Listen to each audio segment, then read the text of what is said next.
Hoje nós temos um convidado especial para preferir a palavra, o pastor Esdras. Eu sei que já é conhecido muitos de vocês. Ele já foi presbítero dessa igreja, foi fazer seminário lá em Dallas. E agora ele está sendo professor, está lecionando como professor na Palavra da Vida. E nós temos hoje a grande honra de convidar o pastor Esdras para proferir a palavra de Deus. E eu gostaria que vocês possam estar atentos para que essa palavra possa ser uma bênção para todos. Pastor Esdras.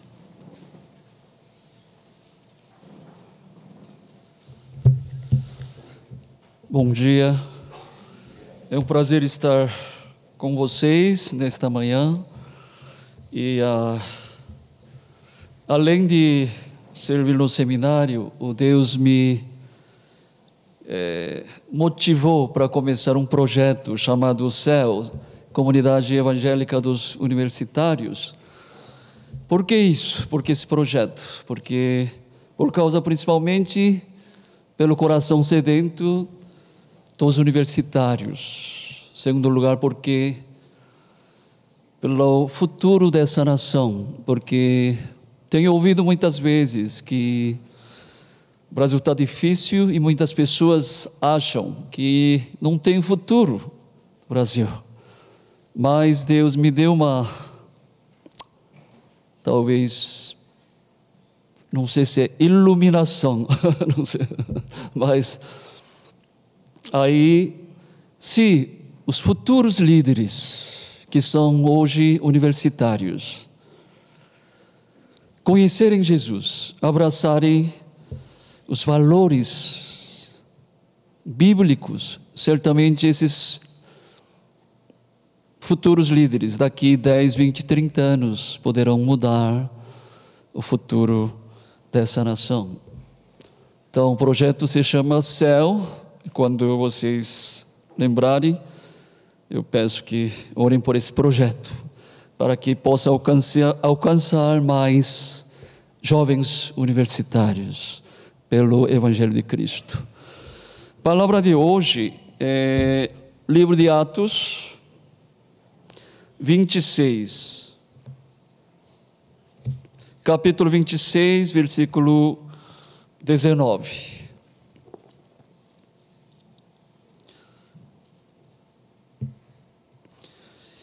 Diz assim: pelo que o rei Agripa não foi desobediente à visão celestial. O contexto onde o Paulo se encontra se chama Cesareia de Filipe.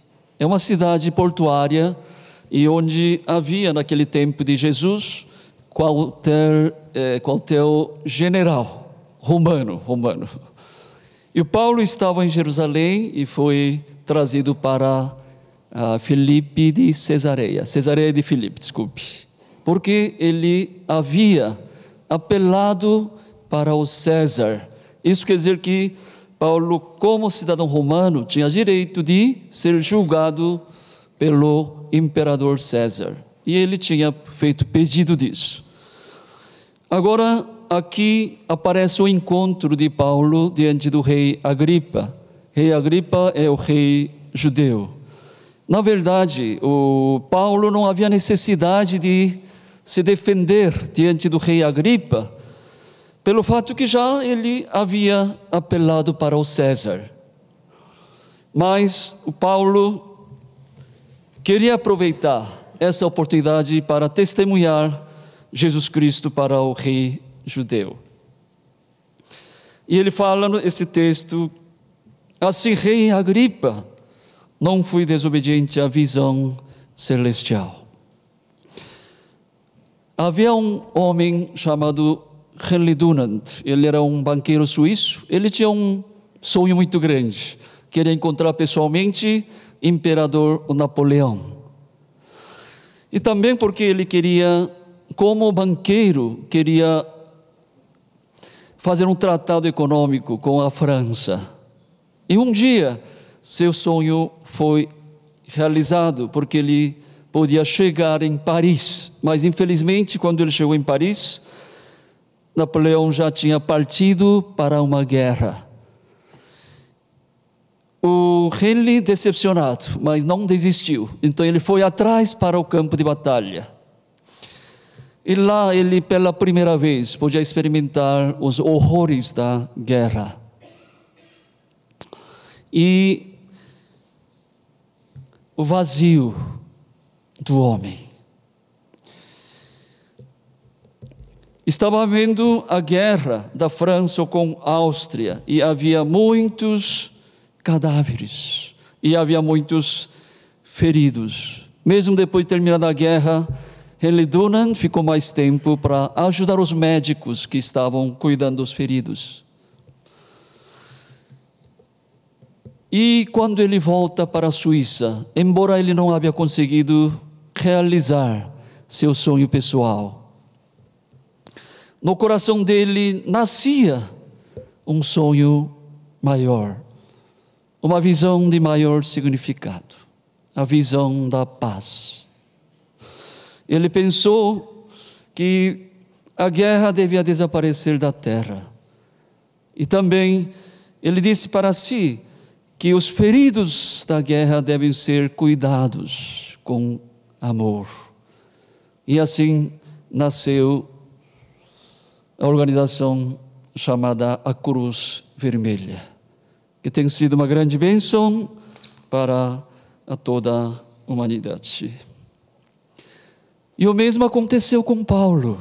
Ele tinha uma visão, mas quando depois de encontrar Jesus Cristo,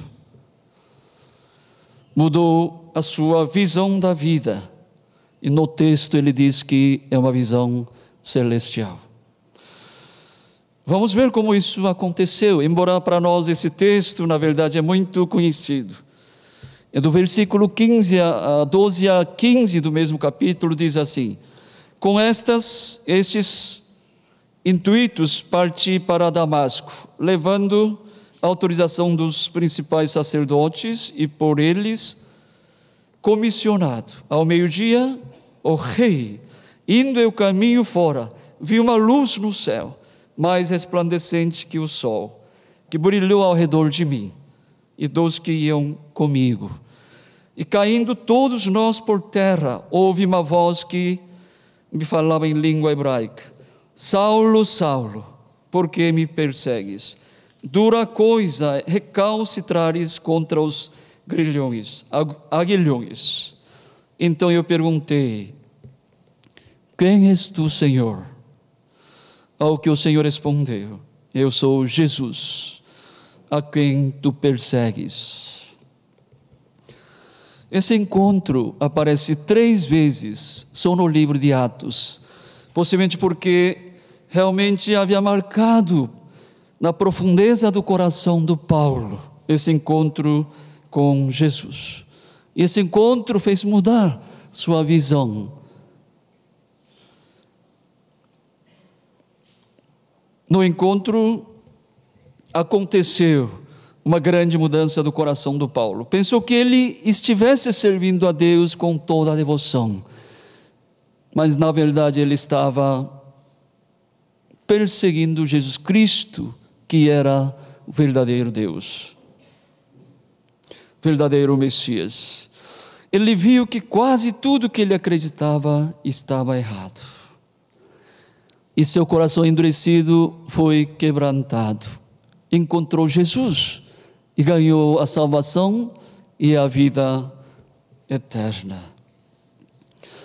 Agora, por que o Paulo chama essa visão, fala para rei Agripa que é uma visão celestial? Primeiro porque possivelmente essa visão veio do céu, né? Nós vimos que uma voz veio do céu. Foi um encontro sobrenatural. Segundo lugar, eu creio que esta visão é celestial por ter os valores do céu. É uma visão que revela o caminho que vai para o céu. É a visão que faz desfrutar as bênçãos celestiais em Cristo Jesus. Tem valores do céu e não da terra. É uma visão que salva as pessoas, que dá vida eterna para as pessoas. É a visão do reino de Deus. Não é uma visão terrena com seus valores terrenos. O mundo que nós vivemos, está dominado de valores terrenos, não é? Isso, o 1 João 2,16, o apóstolo João diz assim: porque tudo que há no mundo, a concupiscência da carne, concupiscência dos olhos e a soberba da vida, não procede do Pai, mas procede do mundo. Tudo que há no mundo são as concupiscências, soberba da vida. Isso não vem de Deus, mas do mundo. E o Pedro, ele usa um termo talvez mais fácil de nós termos entender, que são as paixões no mundo. Fala assim: como filhos da obediência, não vos amoldeis às paixões que tinhais anteriormente na vossa ignorância. As paixões, que possivelmente são as paixões, na verdade, que são as paixões em relação ao prazer, ao poder e ao dinheiro. São os valores que reinam no mundo, no presente século. E nós sabemos que muitos almejam buscar esses valores de terra, não é? E até muitos se sacrificam suas vidas por isso.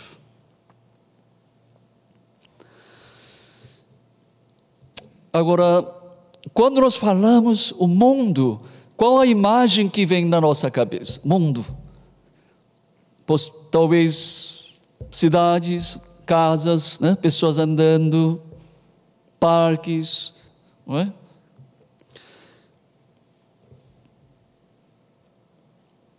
Normalmente pensamos o quê? Uma imagem física do mundo, não é? Mas você sabia que o mundo tem seu lado espiritual? A Bíblia fala claramente que quem dirige o mundo? O Satanás, o diabo, não é? E você acredita realmente a existência de Satanás? Ou será que é um ser, uma figura fictícia? Não. A Bíblia fala claramente que Satanás existe, não é? E ele está por trás do mundo.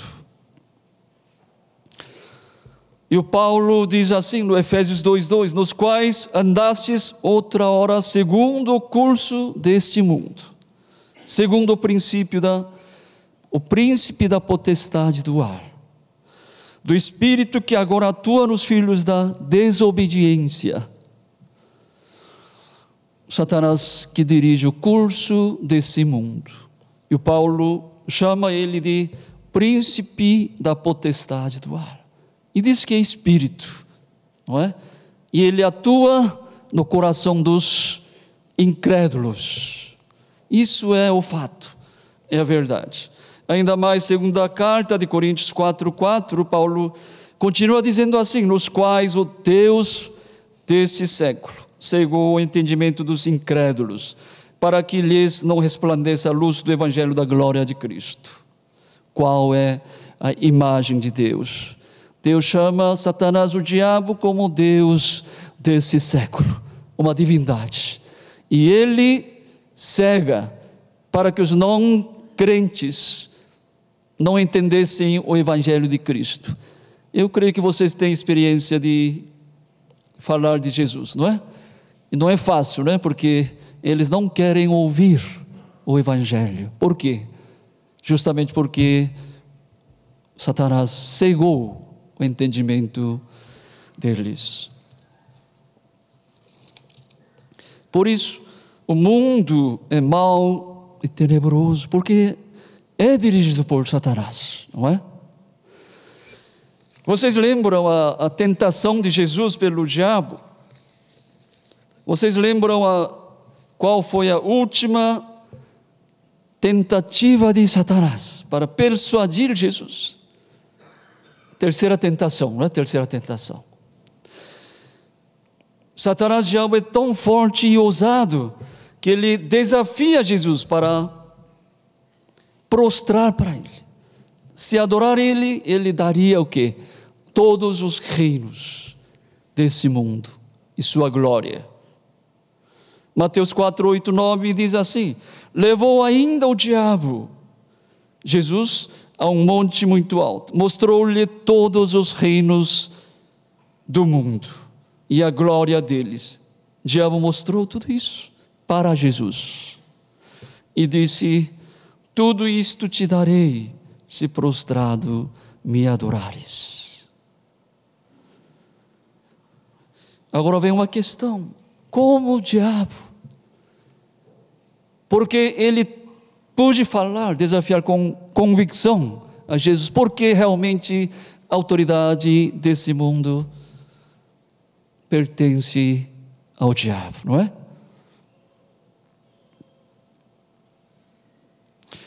E como é que esse diabo tenta colocar no coração humano para corrompê-lo? Como nós já vimos, Deus tenta colocar as paixões ao prazer, poder e dinheiro,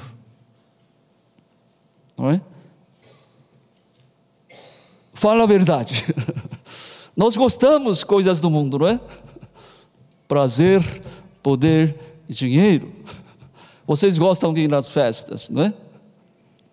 Não vai me dizer que não gostam. Gosta de dançar, beber. Eu não sei se vocês fazem drogas, eu não sei, mas, né? Festas. Não precisa ficar sérios, porque eu ia também quando era jovem. Eu ia nas festas de formatura. Eu me lembro que eu fui uma vez à danceteria na Ubatuba com meus amigos, quando eu era jovem. Agora eu quero perguntar a vocês: depois de divertir, dançar, beber, depois de terminada a festa, qual o sentimento que bate seu coração?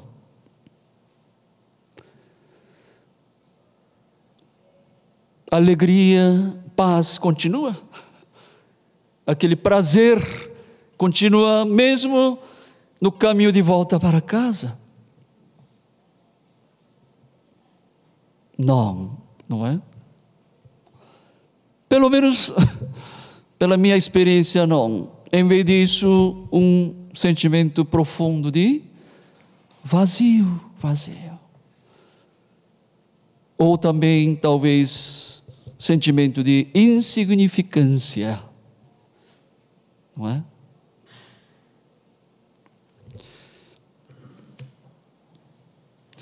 Por que será que isso acontece? Porque essas paixões, prazer, dinheiro, poder, não podem preencher nossa alma, porque são passageiras, não são eternas.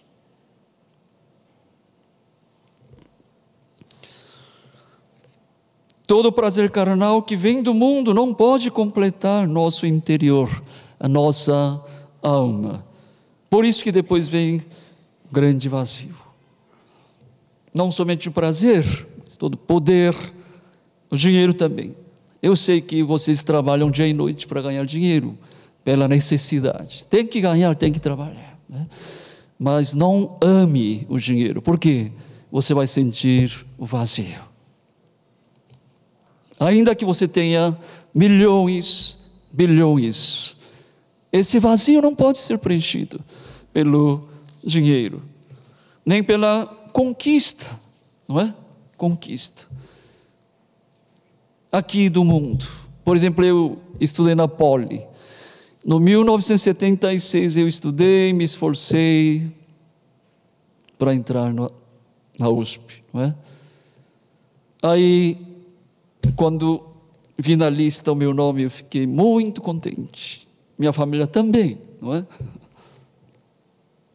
Mas depois, por um tempo, um grande vazio tomou conta do meu coração. Por quê? Porque mesmo as conquistas do mundo, não pode preencher. Por isso que o autor de Eclesiastes 2:11 diz assim: considerei todas as obras que fizeram as minhas mãos, como também trabalho que eu, com fadigas, havia feito. Todas as conquistas que eu dediquei. Eis que tudo era vaidade e correr atrás do vento. Nenhum proveito havia debaixo do sol. Debaixo do sol significa o quê? O mundo. Tudo era vaidade, como se tentasse pegar o vento. Você consegue pegar vento?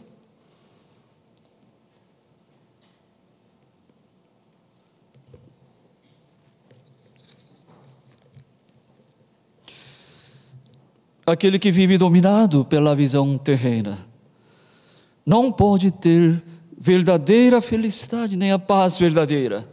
Não consegue obter as bênçãos celestiais, não é? E Paulo continua.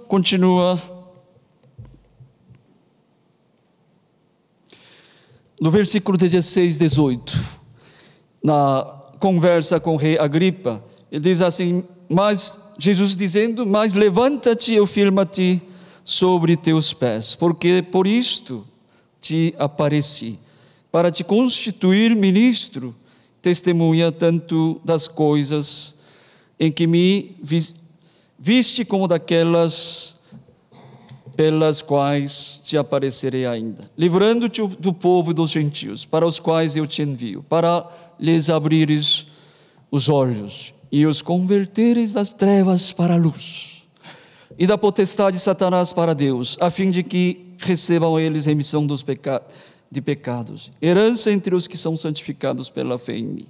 Paulo diz que Jesus chamou Paulo como ministro, de proclamar essa visão celestial do Evangelho de Cristo, não é? O chamado sagrado de Paulo pelo Cristo Jesus, não é?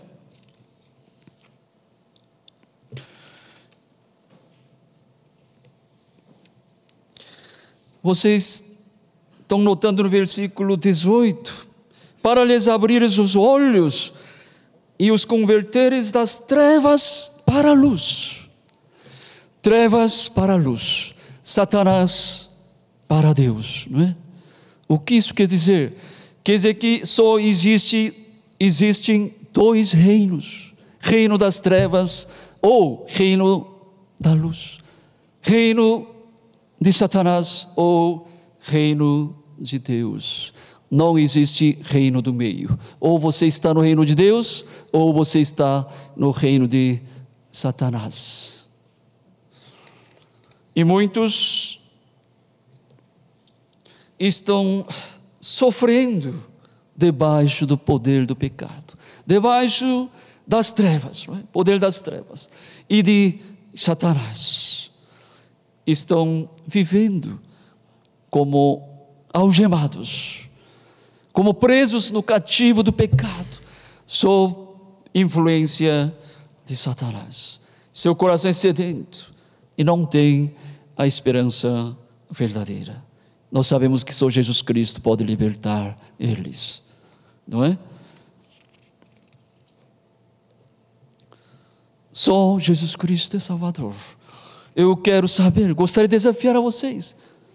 Quero saber se você aceitou Jesus como seu Salvador e Senhor da vida, pessoalmente.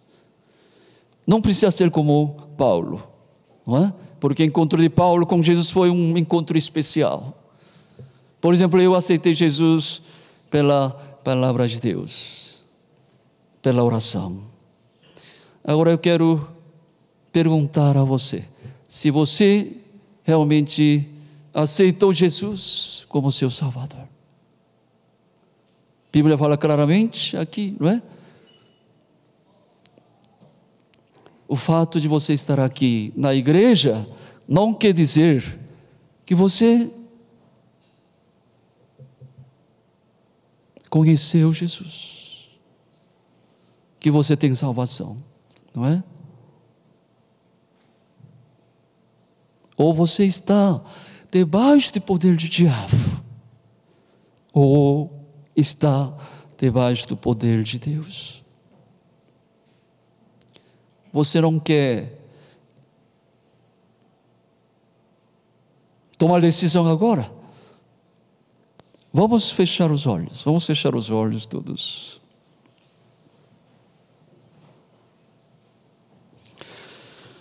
Se alguém tiver aqui que ainda não encontrou Jesus pessoalmente, e realmente de todo o coração, que encontrar pessoalmente Jesus agora, repete comigo esta oração que vou fazer em voz baixa, mas com todo o coração.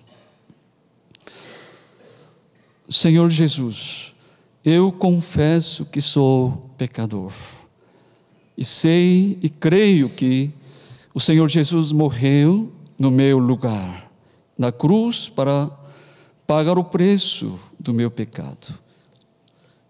Eu me arrependo meus pecados. Quero convidá-lo como meu Salvador, Senhor da minha vida. Nesse momento, entre na minha vida e seja meu Salvador, Senhor da vida. E obrigado. Assim nós oramos, em nome de Jesus. Amém, amém. Agora, todos aqueles que conhecem Jesus, que aceitaram Jesus como seu Salvador e Senhor da vida, que têm visão celestial no coração, são enviados para proclamar esta visão celestial. E o Paulo diz assim, não é? Novamente repetindo assim: Rei Agripa, não fui desobediente à visão celestial, não fui desobediente a seu chamado. Toda vez que eu podia, eu tenho evangelizado. E aqui mesmo diante do rei Agripa, o Paulo está testemunhando de Jesus. Por quê?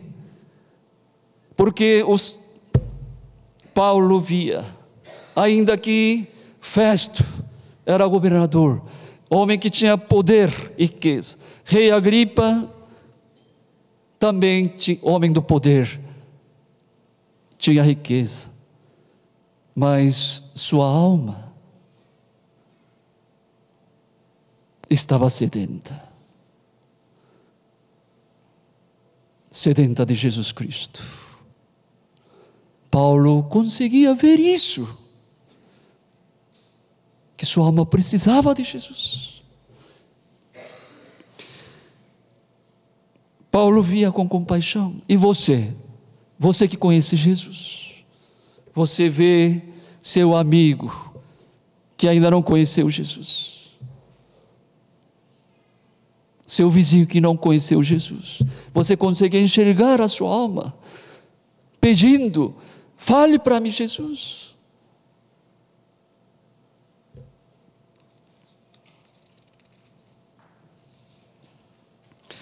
Então Paulo pregou com tanta convicção. Do versículo 28 diz assim: então Agripa se dirigiu a Paulo e disse: por pouco me persuades a me fazer cristão. A palavra foi tão forte. O rei Agripa disse: por pouco você me convenceu para eu me tornar cristão. Aí veja a resposta de Paulo. Paulo respondeu: assim Deus permitisse que por pouco ou por muito, não apenas tu, ó rei, Porém, todos os que hoje me ouvem se tornassem tais qual eu sou, exceto estas cadeias. O desejo profundo do Paulo era transformar todas as pessoas que ele encontrasse através de Jesus Cristo. Por quê? Porque ele tinha abraçado essa visão celestial. Pessoas do mundo estão sedentas dos valores terrenos. Eles precisam de valores celestiais, não é? Há um rapaz chamado José Hilário. Alguns anos atrás, ele estava no último ano de faculdade de Atibaia, FAD. E no último semestre, como estava terminando o último semestre, o professor fez pergunta para cada aluno: o que vocês vão fazer depois de terminar a escola? Aí José ficou meio preocupado, porque se ele falasse sua decisão, talvez seus colegas da classe poderiam zombá-lo. Mas quando chegou a sua vez, ele decidiu falar a verdade. Ele disse assim: até no primeiro semestre, meu sonho era trabalhar bastante e ganhar bastante dinheiro, comprar boa casa, bom carro e viver bem com a família. Mas eu fui num retiro no julho, e lá meu sonho mudou. Eu encontrei um sonho mais valioso, uma visão mais valiosa, uma visão de maior significado. Depois de terminar a escola, eu vou entrar no seminário, eu vou me tornar obreiro. E a classe ficou em silêncio. Interessante que depois de terminado a aula, vários colegas vieram procurar o José Hilário. Alguns queriam conhecer sobre Jesus. Outros pediram aconselhamento da vida. Por que isso? Porque as pessoas estão sedentas desta visão celestial. Claro que eu não estou falando para vocês todos se tornarem missionários, irem no seminário, não é isso, não é? Meu desafio não é isso.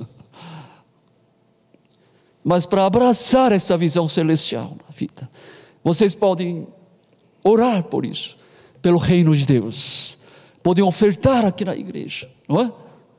Vocês sabem que o dinheiro é presente de Deus. Deus dá e pode tirar. Sabem disso, não é? E o Jesus disse assim, respeito ao dinheiro. Então lhes recomendou: tende cuidado e guardai-vos de toda e qualquer avareza, porque a vida de um homem não consiste na abundância dos bens que ele possui. Estou lendo Lucas 12.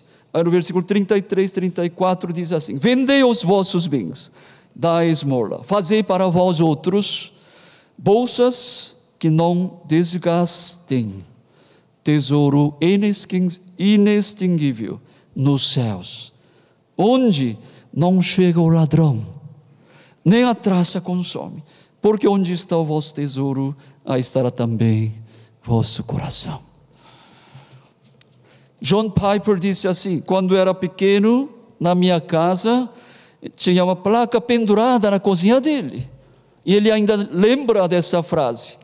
Diz assim: somente temos uma vida para logo ser passada, somente o que é feito para Cristo será perpetuado. Vocês concordam que nós temos uma vida?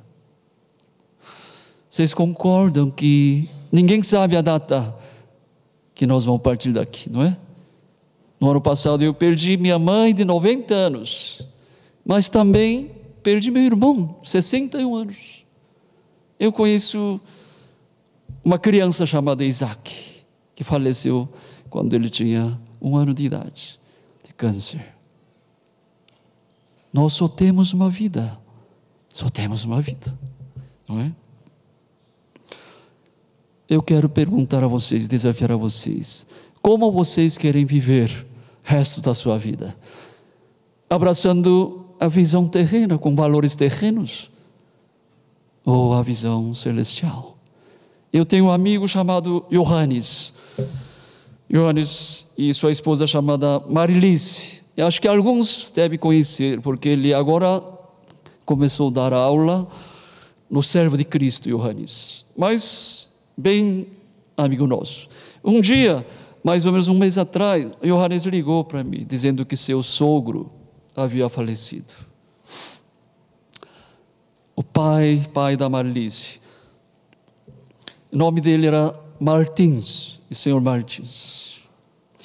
Mas ele já tinha 92 anos. E já estava bem fraco por causa de câncer de próstata. E de repente, numa sexta-feira, assim, agravou. E foi levado ao hospital às pressas. E aí, quando eu e Esther visitamos na casa deles, eles contaram algo tão maravilhoso. Na sexta-feira, no sábado ele faleceu. Na sexta-feira, quando ele foi levado para o hospital, ainda com consciência, quando um amigo dele visitou, ele disse assim: eu estou vendo a glória que me aguarda. Eu vejo a glória depois da morte. Não é maravilhoso? Não é bênção? O homem que viveu toda a vida pela visão celestial pode antecipar a glória que aguarda ao homem de Deus e desfrutar essa glória. Você não quer desfrutar essa glória eternamente? Vamos orar.